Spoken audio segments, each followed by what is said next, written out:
Let's start this video with a question. What's the largest crowd a typical person has seen in their life? It's probably like a football team, you know, with like 50,000 people, maybe a U2 concert. Well, last weekend I went to Comiket, which averages about 500,000 people over 3 days. So what's it like to go to the largest geek gathering in the world? Let's find out.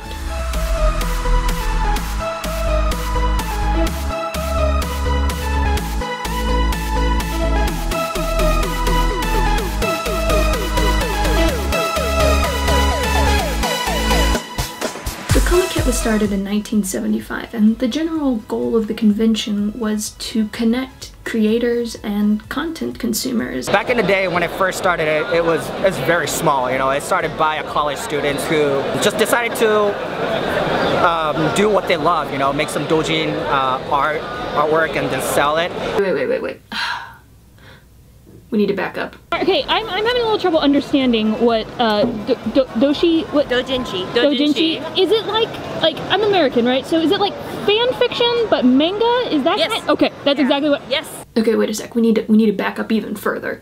Fan fiction. Fan fiction is work that is created by fans that's outside the canon of the typical work. People tend to associate fan fiction with just porn, and while that does have a place in the history of fan fiction, sometimes it can also refer to just things that aren't necessarily explained in the work. So that's what essentially Dōjinshi is in this case. It's fan fiction created outside of the story of the narrative, put in comic book, or in this case manga, roughly the Japanese word for comic form. But I'm an old school fan. I like stuff like Naruto.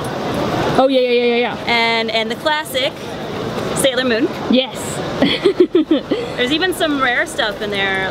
Look at this one. This is a season 1 character from the villain's perspective. Ooh. Wow. So that's what this convention is. One person described it to me as the largest geek flea market in the world. So basically, Comiket itself has around like 30,000 booths, circle booths, and about 15,000 other like normal booths. Wow. Within the Comiket itself, and basically anyone can, you know, make their own content, make their own stuff. So has this Comiket been successful? Have you sold a lot of your books? これ成功していくと思いますか？自分らはかなりマイナーな方向でやってるので、自分らは成功しないけど、まあ業界的には成功していくんじゃないですか。He said that his interest is kind of his target is very narrow. So he said that he would not be successful, but the Comiket itself will be successful. Like, just for a second, imagine if this were to happen in America. Imagine if the largest congregation of people in the country, which is what this is, was a fan fiction comic book convention. It's crazy.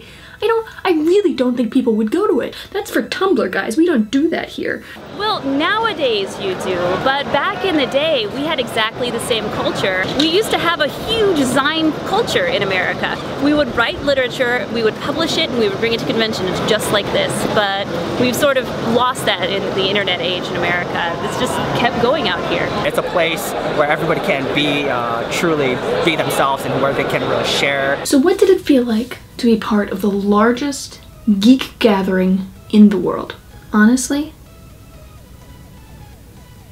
kinda lonely. Like, the language barrier here, it's pretty rough. Like, actually physically talking to somebody fully understanding what I'm saying, fully understanding what they're saying in English is very rare. And that's 100% my fault. I'm bringing nothing to the table with my romantic brain not being able to understand Japanese words. And so because of all of these things, there's this weird, invisible wall that's so hard to break down. I mean, I'm surrounded by people that love the same things as I do. Like, I'm physically being overcome and pushed around by the love of this stuff. And yet, there's just a point of connection that we can't reach. And I don't quite know what to do. It took me a while to get comfortable with it. When I first moved here, I was not comfortable talking to people. It took me a while to open up to other dorks, you know? But after about 2 years, I got comfortable. I started showing up to the cafes. I started wearing costumes. I said, you know what? Deep down, I know we're all the same. Yeah. And once I got over that little hurdle, it was great. 2 years. 2 years. She was from Missouri. She's a white girl from the South. And it took her 2 years. And she knew Japanese, and she had a job here, and she had an intense love for anime. And it took her 2 years to feel comfortable. Meanwhile, this idiot strolls in off the street, says, yeah, just gonna take care of that Japanese geek culture real quick, then flip on over to the next country. What an idiot. And yet, with all of this stuff, like,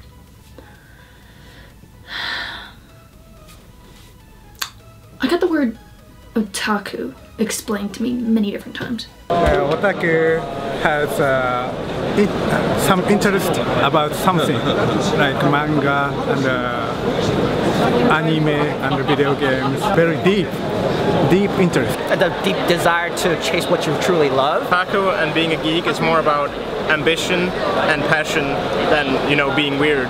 It's just people that are very into things, so they pursue them to like further lengths than most people do with things they're into.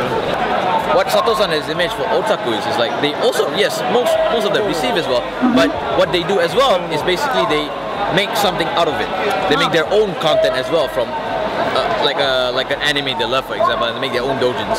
That's what otaku is in Sato-san's image. So right now, in this hotel room, by myself, talking to you, I'm rambling on and on and on and creating something about something I love. That's what otaku is.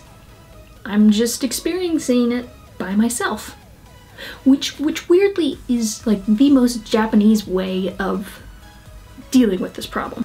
In the month I've been here, so grain of salt, like, I feel like most people have a very intense personal life. Like, they have friends and they have family and that sort of thing, but for the most part, it's very introspective. It's by yourself. At Comiket, we're all brought together by our mutual love of these things. But yet we all experience it our own way. Some people experience it by cosplaying. Others make the things that we all come here for. Others consume it. Me, I walked around like an idiot all day with a camera trying to ask people what it was all about.